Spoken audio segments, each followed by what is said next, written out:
దీనిపైన మాట్లాడండి. ఇక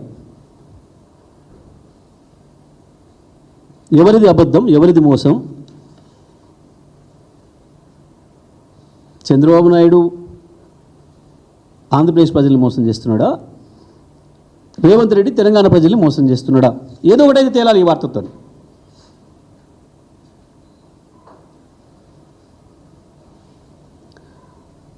తెలంగాణను నడుపుతున్నది తెలంగాణ వాదులు కాదు, తెలంగాణ ఆత్మ లేనోళ్ళు, పరాయి వాడి చేతిలో కీలు బొమ్మలు, తోలు బొమ్మలు అని చెప్పి మేము చెప్తున్న మాట నిజమని ఇవాళ మీకు స్పష్టంగా కనబడుతుంది. తెలంగాణ ప్రజలకి అవతల వాడు రాసిచ్చిన స్క్రిప్ట్తోని మాట్లాడుతున్నారు అనే విషయం స్పష్టంగా కనబడుతుంది. ఇన్ని అబద్ధాలు మాట్లాడిన ముఖ్యమంత్రి ఇంకా నీకు నైతికత ఉందా ఆడ కూర్చోవడానికి? అవ్వాలా నోట్ల కట్టలతో ఎట్లా దొరికిపోయినావో రెడీ హ్యాండెడ్గా మళ్ళీ ఇవాళ అదే సేమ్ రిపీట్ అయింది. ఇవాళ మళ్ళీ ఈ రకంగా దొరికిపోయినావు. అవ్వాల నీ వ్యక్తిగతమైంది, కానీ ఇవాళ 4 కోట్ల ప్రజల జీవితాలకు సంబంధించింది. ఇది మొత్తం తెలంగాణకు జీవనాధారం, తెలంగాణను బతికి ఉంచగలిగిన ఏకైక ఆధారం గోదావరిని మొత్తం తీసుకుపోయి వాళ్ళ చేతులు పెట్టి ఏం సాధిద్దాం అనుకుంటున్నాను. ప్రజలు ఇచ్చిన అవకాశాన్ని ఇంత దుర్మార్గంగా వాడుకొని నీ రాజకీయ అవసరాలకు, నీ ఇతర అవసరాలకి ఒక్క ఫోన్ కాల్కు భయపడిపోతావా? ఏం చేస్తారు వాళ్ళు? తెలంగాణ ప్రజలు కదా నేను గెలిపించింది, ముఖ్యమంత్రిని చేసింది. నీ చీకటి దోస్తులు కాదు కదా. నీ చీకటి దోస్తులతో ఉంటే దావతులు చేసుకో, డబ్బుల మూటలు పంపించుకో,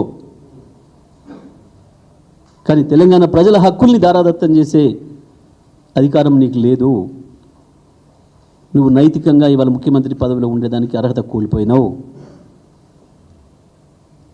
ఇక దొరికిన తర్వాత కూడా దబాయింపు చేయడానికి కేవలం బూతులు లంఘించుకుంటావు,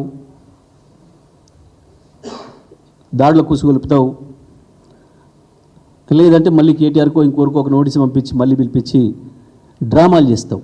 మీరు చూడండి, నేను చెప్తాను ఇప్పుడు సాయంత్రం నుంచే రేపటి నుంచి ఇంకొక డ్రామా మొదలు పెడతాడు. మళ్ళీ ఏసీబీ నోటీస్ అనో, ఈడనో, ఇంకోటనో కేటీఆర్కు ఏసీబీనే కాదు ఈడీ నోటీస్ అనో. ఎందుకంటే నేను రాత్రి మాట్లాడుకుంటున్న దాంట్లో అది కూడా ఉంది. కేవలం పదవిని కాపాడుకోవడం కొరకు.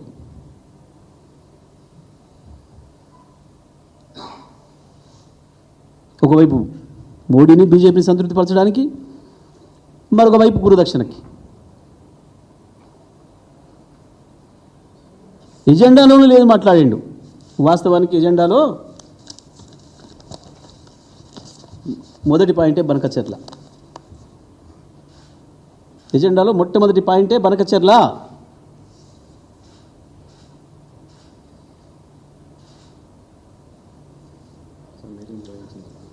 అసలు మీటింగ్కు దేనికి పోయినావు? ఎందుకు పోయినావు? నువ్వు డిమాండ్ చేయాల్సింది అపెక్స్ కౌన్సిల్ మీటింగ్ కొరకు. అపెక్స్ కౌన్సిల్ మాట్లాడడం లేదు. కేవలం వాళ్ళు చెప్పిన పద్ధతిలో ఆడుతూ ఈ ఇద్దరి భాషల కొరకు తెలంగాణ హక్కుల్ని దారాదత్తం చేస్తావా?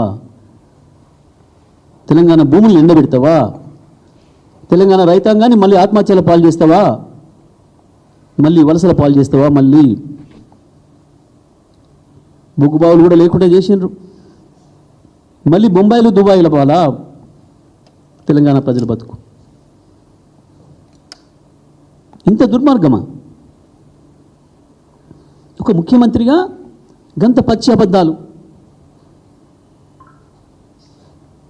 ఎంత అవమానం ఆ పదవికి! ఏం కొంపలు ముచ్చుకుపోయినా ఏమైంది? ఎందుకంత భయపడుతున్నావు?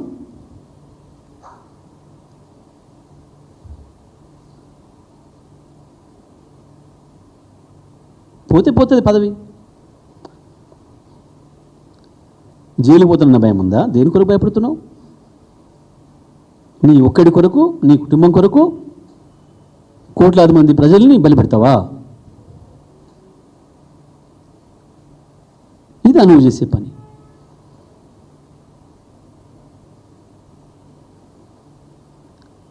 కాళేశ్వరం మీద అబద్ధాలు మాట్లాడి కాళేశ్వరాన్ని ప్రారంభించకుండా చంద్రబాబు చెప్పిన డైరెక్షన్లో ఇవాళ కాళేశ్వరం ఉన్నది, కాళేశ్వరం నుంచి మేము నీళ్ళు ఎత్తుతున్నాం 140 టీఎంసీల నీళ్లు అని చెప్పి మనం చెప్తే బనకచెర్లకు ఎట్టి పరిస్థితుల్లో అనుమతి వచ్చే అవకాశం లేదు. అది మేము చెప్పడం కాదు, ప్రభుత్వం అధికారికంగా చెప్పి కొట్లాడాలి అపెక్స్ కౌన్సిల్లో. కానీ బనకచెర్ల లేని అక్కడ కాళేశ్వరం లేనే లేదు, మేము అక్కడ నీళ్ళు ఎత్తుతలేము అంటే ఇలా ఇంకో 140 టీఎంసీల నీళ్ళు మీకు ఉన్నాయి కాబట్టి ఇవి నాకు ఇవ్వండి అని చెప్పి మోడీ పాలన చంద్రబాబు చేతులు ఉంది కాబట్టి ఒప్పించి తీసుకుపోయే కుట్ర కాళేశ్వరాన్ని బండబెడుతుంది. అందుకే ఆనాడు కొద్ది రోజులు రాజకీయాల కొరకు చేసిండ్రు, అది కాస్త ఇవ్వాలని మెడకు చుట్టుకుంది.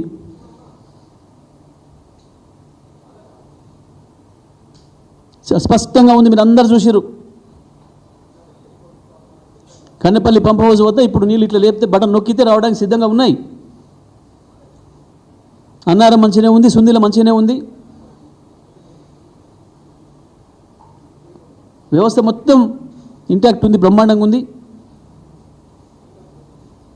ఉన్నా ఎత్తుతలేరు. మేడిగడ్డ బ్యారేజ్ సంబంధం లేకుండానే కాళేశ్వరం నీళ్ళు వచ్చే అవకాశం ఉంది, ప్రాణహిత నీళ్ళని తెచ్చుకునే అవకాశం ఉంది.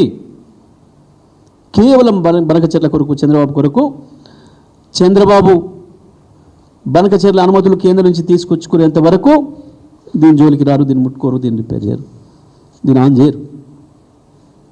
ఇగో ఇది ఆ ఇవాళ జరిగి నేను దాంతో శ్రీకారం చుట్టాను ఆ దుర్మార్గానికి.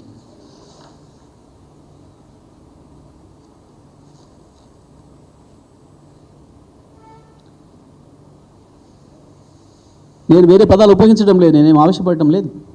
వస్తుంది ఆవేశం. నువ్వు చేసిన ద్రోహాన్ని చూసిన తర్వాత అది అర్థమైన తెలంగాణవాది, ఏ ఒక్క తెలంగాణవాదికి కూడా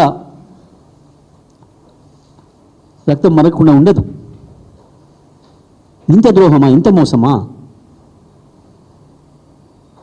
రాజకీయ పదవుల కొరకు కోట్ల మంది ప్రజల్ని బలిపెట్టి ఎంత సాహసం చేస్తారా? తెలంగాణ చరిత్రలో ఒక ద్రోహి ముఖ్యమంత్రి రావడం అనేది మాకు కూడా సిగ్గుచేటు.